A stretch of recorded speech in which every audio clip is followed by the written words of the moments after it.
Good afternoon, Grace Deliverance Outreach family, and welcome to your second edition of Follow Through Friday.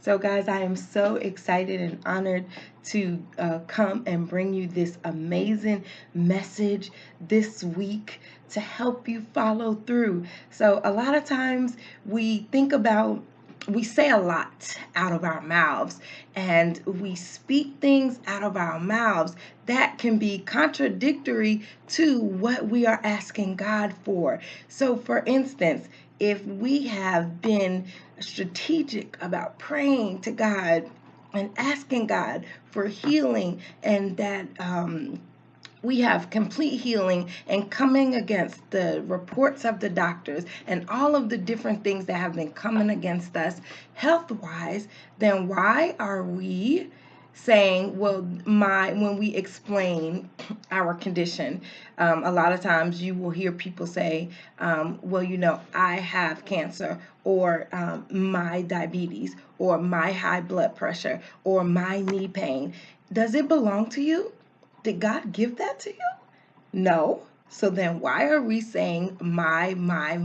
When we acknowledge something as ours, that means that it belongs to us. And that does not belong to you. That is not in you. That is not a part of you. That is not given to you by God. So we have to stop identifying with it. We have to stop identifying with the things that are outside of the will of God for our lives. God has the ability to heal us. And so when we speak out of our mouth, we have to make sure that our words that we say does not contradict the very thing we are believing God for. Because then it becomes confusing. So we're going in prayer and we're fasting and we're believing God for a complete healing, and on Sunday, we're at church with our amazing church family, and we're praying and we're worshiping and we're going after God. And then Tuesday comes, Monday comes, because we're still filled with what we received on Sunday, on Monday. So then Tuesday comes and reality hits. Your body might start to react to the illness that you have, and then you begin to allow fear to consume you. Then you begin to allow fear to change your thoughts. You begin to allow fear to overcome the words that you say out of your mouth. And so we have to be very, very mindful of how we speak about the things that's going on in our lives, even in conversation with other people, being mindful that we don't allow them to speak opposite of what we're believing God for. People have great intentions. When we are going through things, they have great intentions. And sometimes unknowingly, we respond with agreeance to what they are saying. And so we have to be mindful that when people are speaking to us and about our situations, that we are not agreeing with what they are saying opposite of what we are believing God for. And it's no timetable to the manifestation of our healing or the manifestation of our blessings that we're expecting God for. So we have to make sure that we exercise our patience as we are waiting for God to bring us the very thing that we are believing Him for. And just remember, when we are speaking and when we are acknowledging what is going on, we can say, well, the doctor report says, well, this is what's going on, but I am pleading the blood of Jesus over my body, over my mind, and just making sure that our language is aligning with what we are believing God for. And also,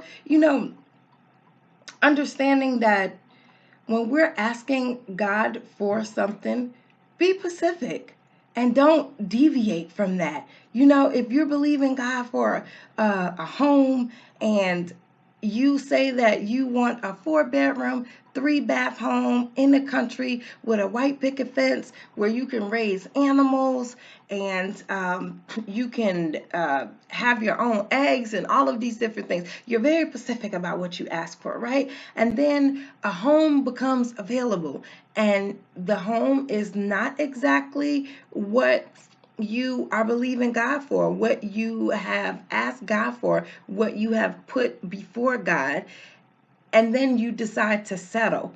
Why are we deciding to settle for something that you were very specific about what we asked God for? So we have to be very, very specific in what we accept, because a lot of times we will ask for certain things, and as long as it's in the will of God, we'll get it, but then we will settle for less than what we ask God for.